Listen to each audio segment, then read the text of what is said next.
Hello everyone, welcome back to a new another mini blog. তো আজকের যে ব্লগটা, এই ব্লগটা হইছে গিয়ে সংক্রান্তির মানে পৌষ সংক্রান্তির আগের দিনের ব্লগ, মানে বুড়িগড়ের ব্লগ। তো ওই দিন আমি কি কি করছি সব তোমাদের এই ব্লগে শেয়ার করবো। তো সকালবেলা ঘুম থেকে উঠতে একটু লেট হইছে, 8টা বাজছে ঘুম থেকে উঠতে। তো এদিকে আমি ব্রাশ কইরা তারপর জল খায়া তারপর এদিকে খাইছি ছানাবুট। এটা ছানাবুটই কয়, আমি ছানাবুট কই, তোমরা কি কো আমি জানি না। দেন আমি ঘরটার সুন্দর করে ঝাড়ু দিয়া তারপর ঘরটারে সুন্দর করে মুছি, কারণ অনেকদিন ধরে মুছা হয় না, তার সংক্রান্তি তো মুছতে লাগবো।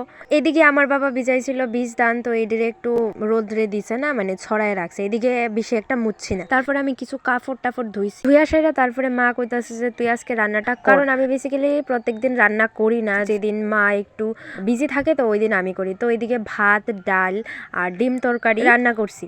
সত্যি কথা কইতে একদম বাজে হয়েছে একদম, কারণ মা এদিকে সুন্দর করে লেপতা ছিল, এলাকা আমি মার একটু হেল্প করলাম রান্না করে, কয়দিক সামলাইবো তার লেগে আমি রান্না করলাম আর মা এদিকে লেপসে সুন্দর করে। সব কাজ কমপ্লিট করে তারপরে স্নান টান সাইরা আইসে ভাত খাইতে। তোমরা তো আগে কইছি যে একটু স্বাদ হইছে না, কোনো মতে আমি ভাতটি খাইছি।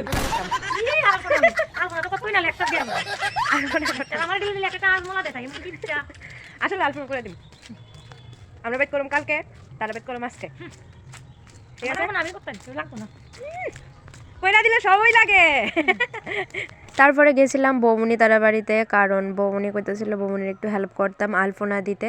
তো এদিকে হেল্প করতেছিলাম, আলপনা দিতে দিতে একদম সন্ধ্যা হয়ে গেছিল। এলিগা তোমাদের আর পুরাটা মানে আলপনা দিয়া সেটা কেমন হয়েছে এটার ধাইতে পারছি না। তারপরে বাড়িতে দেখি বাবু আনছে মাংস, তো এটা আমারই রানতে লাগবো, কারণ আজকে ফুল রান্না আমি করছি।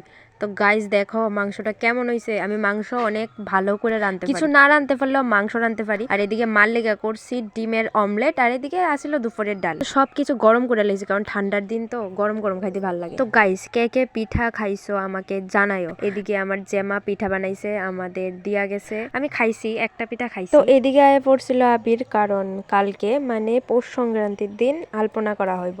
তো পৌষ সংক্রান্তির ব্লগটা অবশ্যই তোমাদের সঙ্গে শেয়ার করবো। তো এই ব্লগটার মধ্যে তোমরা অনেক অনেক ভালোবাসা দিও। টাটা।